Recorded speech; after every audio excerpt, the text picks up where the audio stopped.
ay organisasyon ng mga dating rebelde, mga dating kadre na nagbalik loob sa gobyerno, especially sa panahon ng previous government ni Pangulong Duterte, and we built organizations on the ground. Kaya po tinawag naming Bangon Sambayanan to advocate for good governance, for reform, and genuine peace sa isang matino na panggobyerno. Pero kami po ay na-frustrate at ang aming mga mass-based area dahil napabayaan po ng gobyerno ni Marcos ang kapakanan ng mamamayan. And for almost 40 years, nagtitiis po kami, kaya kami sumama sa grupong Kampilan. Natipunan ng mamamayan para sa bayan to advocate for reform and good governance. Kasama ko po ngayon, i-introduce ko lang briefly, bago po ang pagpapahayag. On my right, ay ang galing sa grupo ng mga retired uniformed military officers and police officers. Sila po'y naglingkod sa kapulisan, sa hanay ng security sector. Pinapangunahan po ni retired General Daus, and then si former Captain, Navy Captain Ray Valeros, si Colonel Opriasa, and si Lieutenant Tadiwa. And of course, ang aming tagapangulo po ng 25-strong coalition members and alliance network of Kampilan. 25 organisasyon po ito na aktibo, pinamumunuan ni dating political advisor to the President, Pangulong Duterte, Attorney Jing Paras. And then po siya, si Attorney Maniluna is a crusader lawyer against graft and corruption, and he is part of the advocacy for reform and good governance na nakakahalubilo namin sa Kampilan. At the same time, safe sa principal. Ay, oo, para sa Metro Manila, safe sa. Okay? And then si Brother Hens, siya po ay isa sa main organizer, mobilizer ng riding community in the country. Yung mga riders at lahat po na nabubuhay sa motorbike. Si Hens ay Duterte Riders Team, Duterte Riders Team, and Duterte Group of Rider Philippines. Malaki po ito ng community.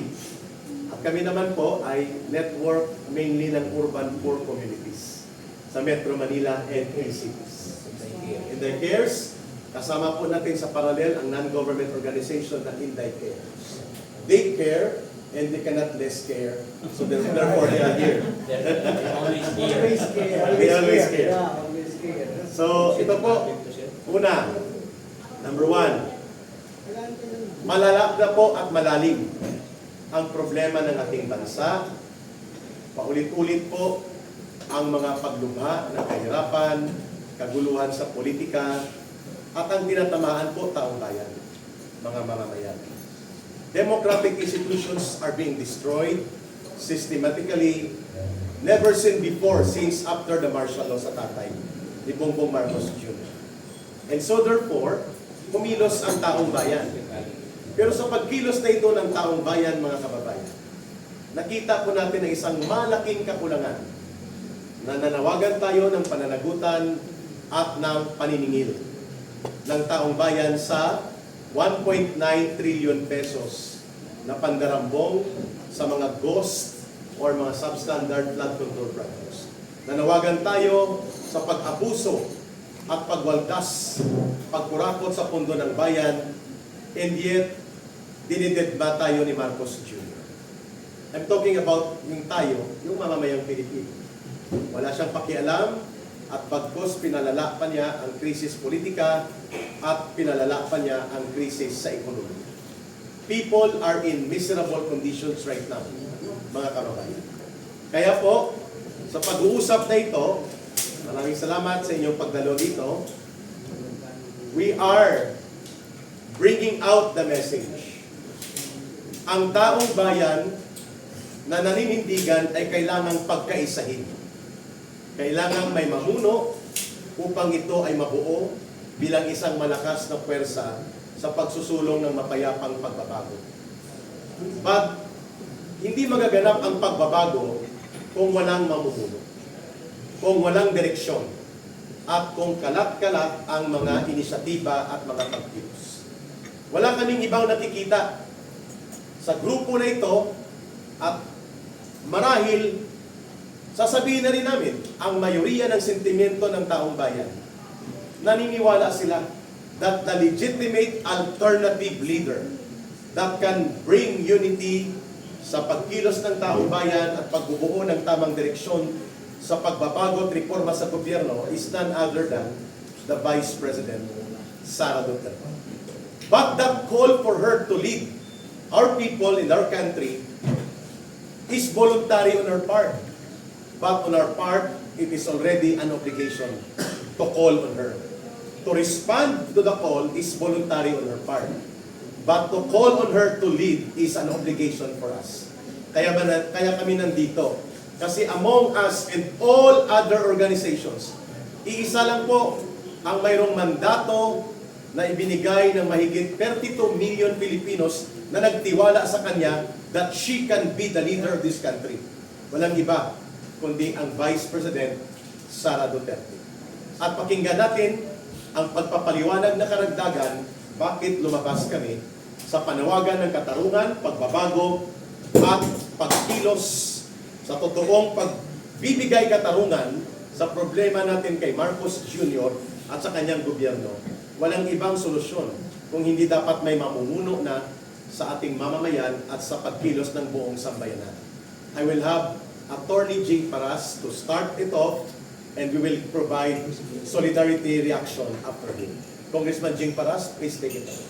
Magandang umaga po. Maraming salamat kay Eric Celis na matagal nang naninindigan kasama natin sa pagkilos for so many months or even already in the last 2 years naninindigan at hinihikayat natin na magkaroon ng reforma pero palala ng palala ang ating gobyerno at nagkabistuhan na nilustay ang pera ng mga mamamayan, trilyon-trilyon. So, pero sa aming pagkilos, iba-iba ang aksyon.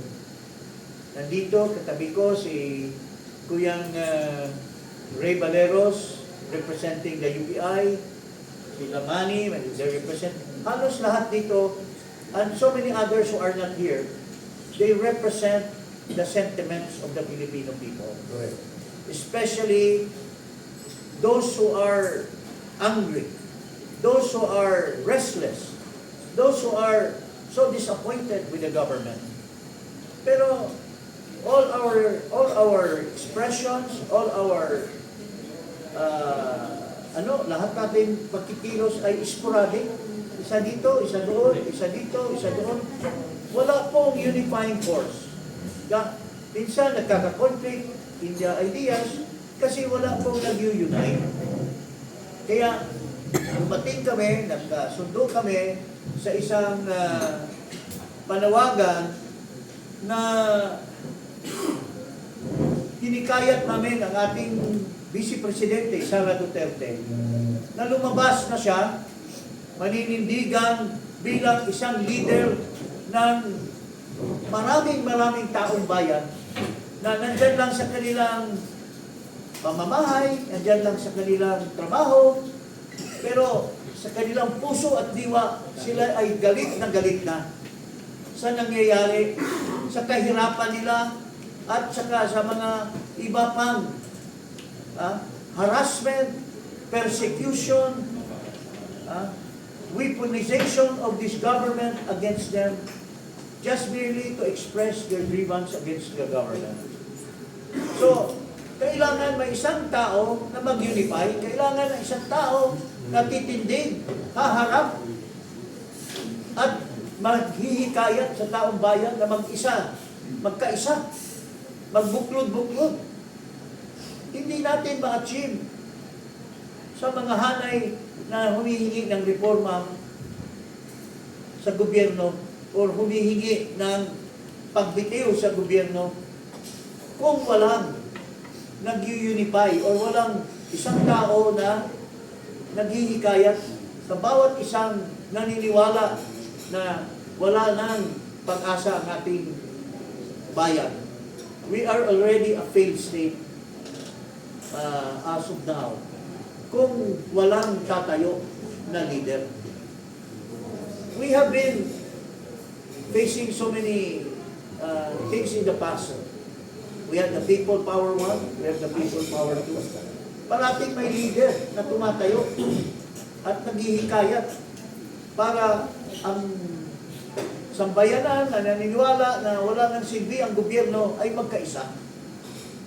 Ngayon, kalat-kalat, pero ang dami-dami na kalat-kalat na mga parallel organizations, mga grupo, na isang diwa lang, isang puso lang, na galit na sila sa kalagayan nila, lalo na itong nalaman itong sobra-sobra na pagnanakaw, pinamunuhan mismo ng gobyerno. Na dapat sana, itong gobyerno nito, gagamitin yung pera na yan para sa kabutihan, para sa magandang kinabukasan ng mga Pilipino. Lalo na po yung mga mahirap. Pero sino nakikinabang ngayon? Yung mga cronies, yung mga oligarchs. Habang yung mayaman, kontrolado nila lahat ng mga negosyo, pero ang sambayanan ay paurong ng paurong sa kahirapan. So, nangangailangan tayo ng isa. Ang isa lang ang tumatayo na tao na legitimate, hinalal ng 32 million. Kaya, Madam Vice President, kami lahat dito ay humihikayat sa iyo. Lumabas na po kayo.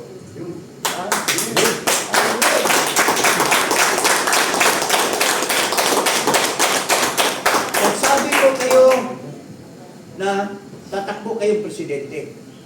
Malayo pa yung eleksyon eh.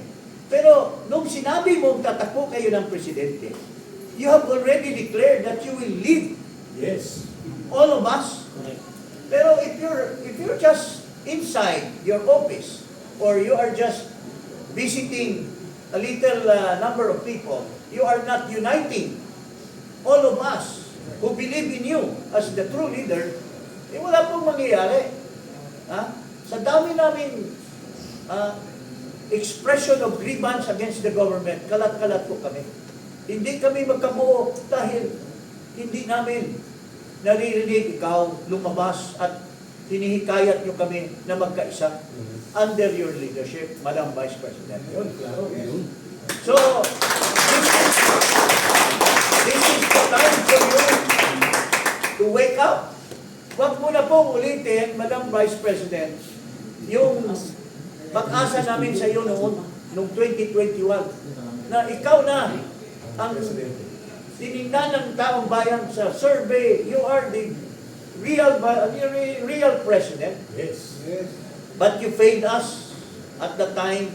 You instead helped this bangag person. You helped him to become president. And look at what happened because of your help. Disaster. Naging disaster ang gobyerno.